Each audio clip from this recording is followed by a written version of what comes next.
MKZ news, खबर सीधी, साफ और सच्ची। देश और दुनिया की हर बड़ी छोटी खबर, नो फेक नो मसाला। आज ही फॉलो करें।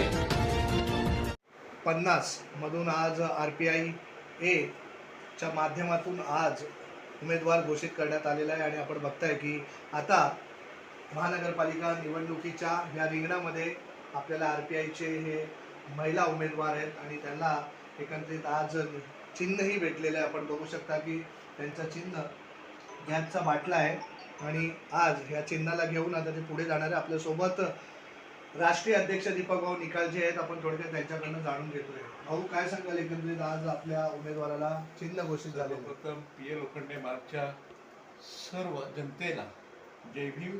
आणि मला हे सांगायचं आहे की आपण वार्ड क्रमांक 150 मधून आयेशा अन्सारी ही कॅन्डिडेट दिलेली आहे आणि मला मुस्लिम समाजाने पण माझ्या इलेक्शनच्या वेळेस खूप मला सहकार्य दिलं आणि त्यांना मी शब्द दिला होता की पुढच्या कॉर्पोरेशनला मी माझी रिपब्लिकन पक्षाची तिकीट ती मुस्लिम कॅन्डिडेटला देणार, ते मी माझा शब्द पूर्ण केला आणि त्यांनी पण मला आश्वासन दिलेलं आहे की आम्ही तुम्हाला सपोर्ट करतो, तर तुम्ही आमचं हे ऐका की आम्हाला मुस्लिम कॅन्डिडेट द्यावा।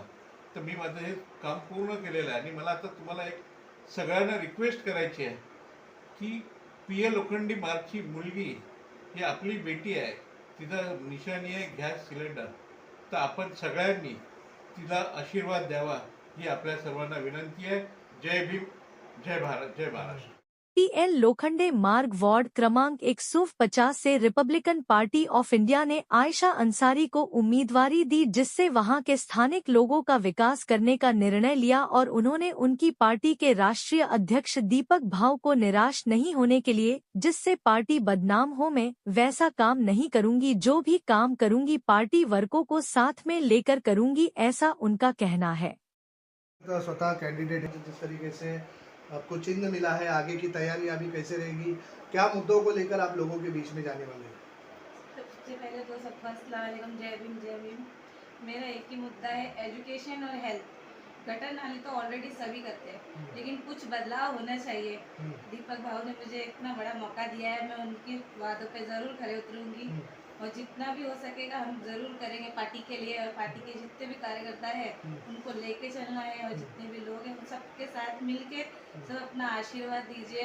और जितने भी हमारे मुस्लिम भाई और है बहन, जितनी भी लोग, मुझे एज अ मुस्लिम सपोर्ट कीजिए और मैं एक ही कैंडिडेट हूँ मुस्लिम जी। जिस तरीके से आप लोगों के बीच में जाने वाले हैं, समस्याएं बहुत है, दिक्कतें भी काफ़ी है, लेकिन आज रोज़गार हो गया, अच्छी हॉस्पिटल की सुविधाएं, महिलाओं को रोज़गार, इन सब चीज़ों की तरफ आप कैसे देखते हैं? नशा भी बढ़ता जा रहा है, अगर आपको लोग आशीर्वाद देते, चुनकर लाते हैं, तो आप इन सब चीज़ों की ओर कैसे ध्यान देंगे? हॉस्पिटल तो सबसे पहला मुद्दा है। ऑलरेडी हमने शताब्दी हॉस्पिटल के लिए ऑलरेडी उठाया था मुद्दा, हमने एप्लीकेशन किया था उनके लिए। शताब्दी वाली जो सुविधा है वो हमें, जो साइन में जो सुविधा है वो हमको शताब्दी में मिले, तो ये तो उस पर तो हम ऑलरेडी काम जरूर करेंगे। और जो लोगों का जो गटर नाली का जो मुद्दा है उस पर भी जरूर ध्यान देंगे और वो तो होना ही चाहिए। लोगों को अच्छे घर मिलना चाहिए, क्योंकि 50-60 सालों से लोग झुग्गी झोपड़ियों में रहते हैं। हाँ। पुनर्वसन लोगों का होना चाहिए, उस पर ध्यान देंगे क्या? हाँ, उस पर भी पूरा ध्यान दिया जाएगा। पुनर्वसन के लिए भी उस पर भी पूरा ध्यान दिया जाएगा। जितने भी झुग्गी झोपड़ी वाले हैं उनके लिए भी सपोर्ट करेंगे। अगर हम जीत के आते हैं तो भाव ने जो बोला है वो पूरा वादा हम करेंगे, ज़रूर करेंगे। तो जितने भी हमारे मुस्लिम भाई बहन, हिंदू जितने भी है, एक ही नारा है हमारा, हिंदू मुस्लिम साथ चलेगा, संविधान का राज चलेगा, बस यही देखना है। और इसी पे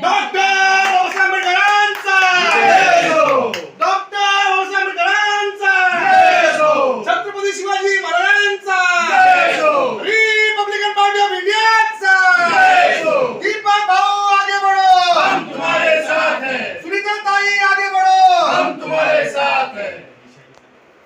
तर नक्कीच आपण हे बघितलं की ज्या प्रकारे अपनी निशानी सिलेंडर, अपनी निशानी सिलेंडर, अपनी निशानी सिलेंडर। तो जी आपकी मेरी निशानी सिलेंडर है और बटन भी हम लोग को कल इंशाल्लाह मिल जाएगा, तो फिर हम आपको आगे भी गाइड करेंगे कि हमारा बटन नंबर कितना है। तो अभी हमारी निशानी सिलेंडर है, तो ज़्यादा से ज़्यादा वोट कीजिए हमारे लिए और सपोर्ट कीजिए जी। नक्कीच सिलेंडर हा गॅस बाटला ही निशाणी सध्या या चिन्हावरती आता पुढे जाणार आहे निवडणुकीच्यासाठी. तर नक्कीच आपली मुलगी आहे, स्थानिक मुलगी आहे. नक्कीच एक संधी देऊन पहा, बदल नक्कीच घडेल, विकास नक्कीच आपल्याला बघायला भेटेल. पवारजी, काय सांगाल एकंदरीत आज उमेदवार घोषित झालेला आहे, चिन्हही भेटलेलं आहे, पुढची तयारी आता कशी असेल? रिपब्लिकन पार्टी ऑफ इंडिया राष्ट्रीय अध्यक्ष सन्माननीय दीपक भाऊ निकाळजे यांनी 150 वार्डमधल्या मुस्लिम बांधवांना जो शब्द दिला होता किंवा मी येणाऱ्या कॉर्पोरेशनमध्ये मुस्लिम समाजाच्या आपल्या मुलीला किंवा मुलाला जो काही वार्ड त्या मी तिकीट देईन, त्यांनी त्यांचा आता शब्द पूर्ण केलेला आहे. 150मध्ये एका आपल्या मुस्लिम महिला भगिनीला तिकीट दिलेलं आहे. आता सर्वांची मुस्लिम बांधवापासून सर्व समाजाची आता एकच ही आहे, म्हणजे तात्काळ त्यांनी ती आपल्या गॅस बाटला जो निशाण आहे या उमेदवाराला जास्तीत जास्त मताने निवडून आणण्यासाठी आपण सर्वांनी आता हे करायचं आहे. आणि 15 तारखेच्या आपण वाट बघायची. आता सर्वांनी आपापल्या जे काही परिवारातील मित्रमंडळ असतील, मतदार असतील, त्या सर्वांना आम्ही रिपब्लिकन पार्टी ऑफ इंडियाच्या वतीने आवाहन करतो की गॅस बाटला या निशाणीवर बटन दाबून आपल्या उमेदवाराला विजयी करा विनंती करतो. जय भीम, जय महाराष्ट्र.